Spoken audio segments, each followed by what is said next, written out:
लेकिन करेंगे। एक निवेदन आपसे के आधार पर इस्तीफा दे देना चाहिए बस, आपको नैतिकता के आधार पर। दे देंगे इस्तीफा भी नहीं, तुम्हारे कहने से दे देंगे इस्तीफा। अरे हमारे कहने से मतलब आपके नेतृत्व के आधार पर। अरे हाँ कर लेंगे ना, हम चिंता तो मत मालिक थोड़ी करो। पार्टी के, अभी मालिक तुम है। पार्टी में यह घटनाक्रम बुरहानपुर का है। यहाँ एक कार्यकर्ता भाजपा जिला अध्यक्ष डॉक्टर मनोज माने से त्यागपत्र मांग रहे हैं। कारण है बुरहानपुर में 7,220 वोटों से भाजपा के पिछड़ने का। लोकसभा चुनाव की गिनती के बाद भाजपा बुरहानपुर विधानसभा से 7,220 मतों से हारी है। इसी को लेकर भाजपा में बवाल मच रहा है। सोशल मीडिया पर हार के कारणों में गुटबाजी को हवा दी जा रही है। इधर भाजपा जिला अध्यक्ष डॉक्टर मनोज माने का कहना है कि बुरहानपुर वैसे भी भाजपा के लिए क्रिटिकल सीट रही है, लेकिन मेहनत से इस सीट को बेहतर बनाया है और लोकसभा में भी विधानसभा के बजाय वोट शेयर बढ़ा है। मीटिंग में बात करना भैया पार्टी रामदास काका ने पूछा ना, रामदास काका ने पूछा तेरी बात। अरे भैया आप मार लो मुझे, आप बड़े भाई हो, मेरे को मार लो। भैया मैं क्या बोल रहा हूँ, आप मार लो मुझे, मार लो, लेकिन अरे रामदास दबाओ मत यार। रामदास काका ने पूछा तो मैं बोल रहा हूँ ना यार। रामदास काका ने पूछा, वरिष्ठ क्या हुआ तो पूछेंगे नहीं, बोलेंगे नहीं।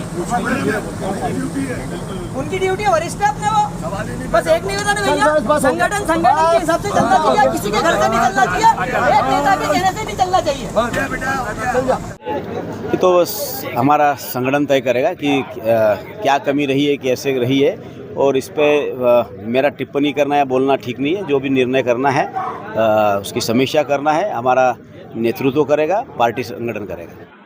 देखिए, हमें बुरहानपुर से भी जीतने की उम्मीद थी, लेकिन बुरहानपुर जो है ये भारतीय जनता पार्टी की दृष्टि से हमेशा से एक टिपिकल विधानसभा रही है।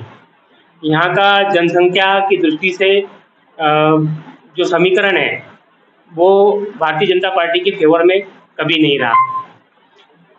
लोकसभा की दृष्टि से देखें तो हमारे केवल एक बार 2019 में हमारे स्वर्गीय नेता नंद कुमार सिंह जी चौहान मात्र 1127 वोट से यहाँ से एक लोकसभा चुनाव में विधानसभा से जीते थे।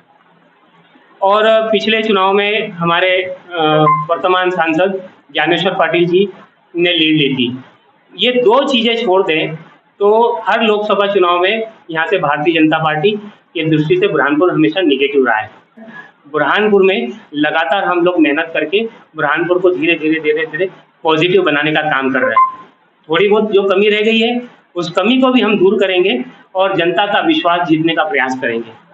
भैया सोशल मीडिया पे कल से लेके आज तक गुटबाजी जैसी बात सामने आ रही है, क्या कहेंगे? देखिए, भारतीय जनता पार्टी में किसी भी प्रकार की गुटबाजी नहीं है। पूरी पार्टी एकजुट होकर चुनाव लड़ी और एकजुट होकर लड़ने का ही परिणाम रहा कि नेपानगर विधानसभा भी हम लोग जीते हैं। बुरहानपुर में भी पिछले विधानसभा चुनाव में हमको 1,03,000 वोट मिले थे और इस चुनाव में हमारे वोट हमारा बढ़ा है। हम हारे नहीं हैं, हम कम नहीं हुए। इस चुनाव में, लोकसभा चुनाव में हमको 1,12,000 वोट मिले हैं, यानी 9,000 वोट हमने विधानसभा की तुलना में पिछले 4 महीने में 9,000 वोट हमने बढ़ाए हैं। इसलिए हम बुरहानपुर को हारा हुआ नहीं मान सकते। बुरहानपुर हम जीते हैं। अब वो परिणाम की दृष्टि से, क्योंकि कांग्रेस और भाजपा में आमने सामने की लड़ाई थी, उस कारण से परिणाम जरूर नेगेटिव गया है, लेकिन हमने यहाँ पर गेन किया है, हमने बढ़त बनाई है। इस्तीफे जैसी कोई बात नहीं है। इस्तीफे जैसी कोई बात नहीं है। काय का इस्तीफा? सोशल मीडिया पर एक वीडियो वायरल हो रहा है, उसमें आपसे कार्यकर्ता इस्तीफे की मांग कर रहे हैं। देखिए, मेरे तक तो ऐसी कोई बात आई नहीं है और संगठन हमने यहाँ पर बुरहानपुर विधानसभा में वोट बढ़ा है। जहाँ 1,03,000 वोट थे वहीं हमने 1,12,000 पहुँचा है। इसलिए बुरहानपुर विधानसभा में हम निगेटिव नहीं हुए, पॉजिटिव हुए। तो पॉजिटिव हुए, संगठन ने मजबूती से काम किया, हमारे प्रत्याशी ने मजबूती से काम किया और इस कारण से हम लोग बुरहानपुर विधानसभा में बढ़त बनाने में कामयाब हुए।